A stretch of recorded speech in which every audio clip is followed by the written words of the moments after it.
Okay, I was extremely proud of the way our guys hung in there on Saturday night up in Pullman. Found a way to win. A little disappointing that we had a 10-point lead a couple times in the fourth quarter. One with like 10 minutes to go, another time with 7 minutes to go. I think they took over, and so usually we'll be able to put a team away in that situation, but credit Washington State. They hung in there. They found a way to get back in the game and put it into overtime. And fortunately for us, we found a way in overtime to win it. So it was a good win for us. Puts us in a really remarkable position right now, where we have a chance to represent the South Conference if three things have to happen. You know, we're fully aware of what those three things are. I mean, we got to win, obviously, would be job one. Secondly, ASU would need to get beat by Cal on Friday night, and then SC would need to beat UCLA on Saturday night. So, you know, all we can do is try to take care of what we can control, which is our game against Colorado. Back to the game at Washington State. Not a lot of offense in the first half by either team. Nice job with our fake punt. Thought Jay Hill did an exceptional job drawing that up and finding a chance for us to steal a possession, and the players executed it to a T, and that provided a spark for us in the first half there. John White, you know, what can you say about that kid? 42 carries, which you know, that's you know what he's been doing for us all season long, and another 100+ yard game, and credit the offensive line and everybody else that's involved as well. But it seems to be the recipe for us is to get John White the football, and he's handled that responsibility very well.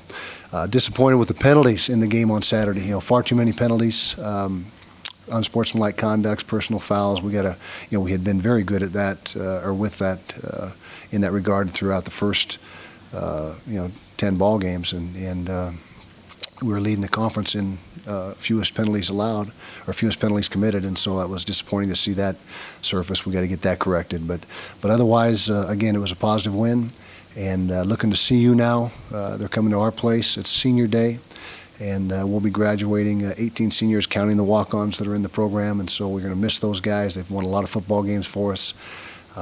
Been tremendous leaders for us. You know, Chaz Walker, Tony Bergstrom, Matt Martinez, who are three of the captains right now, which you can't say enough about how they've done a remarkable job about keeping this team together this year when things were looking pretty bleak, and finding a way to fight their way back into the mix. So that's where we're at. Questions? Is there anything special about this group, and then just consequently, each year, is this a tough game for you and you coach your seniors at their last home game, or do you guys worry about that at the end of the year? It is tough to see them go, but you know, they've had so much success, this group of seniors, and depending how the rest of the season unfolds, I think they might have a chance to be the winningest group in history, Utah football history, which I think last year's seniors own that honor right now. But one game at a time, and worry about just Colorado. But it's bittersweet. I mean, we're going to miss them, but we've thoroughly enjoyed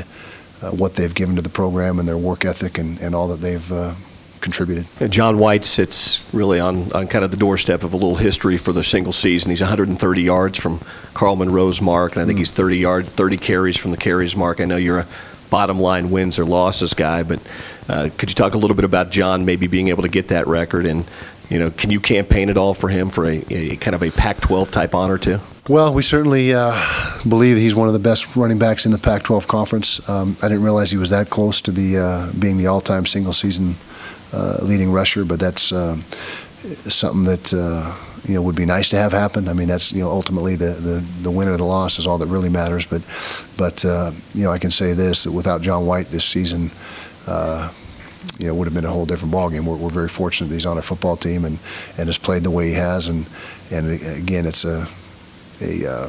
speaks to the offensive line play, the wide receiver blocking. We don't just keep talking about John White because there's a lot of help that he's getting from everybody to make this happen. But that would be a great honor if he's able to get that, and we'll just have to see how it plays out. Now, it's been a long time since you guys closed the season with anyone other than BYU. Is this it's a different feel on that, and do you see Utah-Colorado becoming a rivalry? Yeah, it's a different feel. Ever since I've been here, it's been the rivalry game, with the guys from Provo, but this year is different. And I don't think you can manufacture a rivalry game. I think something has to naturally come about. I don't think that's something you can force to happen. And so we'll see how things work out. But right now, this will be the last game of the year for at least a foreseeable future, and we'll see how things shake out. Coach, can you talk about the job done by Tim Davis this year? And you've worked with him before, just what he's able to do to help continue to develop players and develop that offensive line unit that's polished their game as the season's moved along.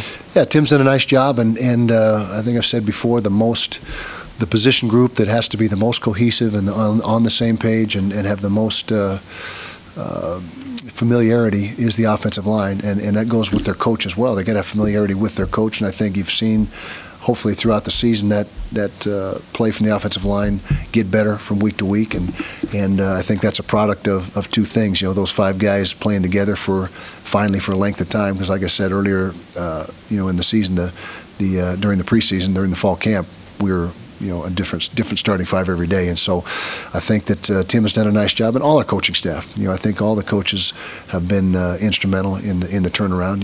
It's all about players, but the coaches got to provide that positive energy and the game plans and do their part too, and I think they've done a nice job of that.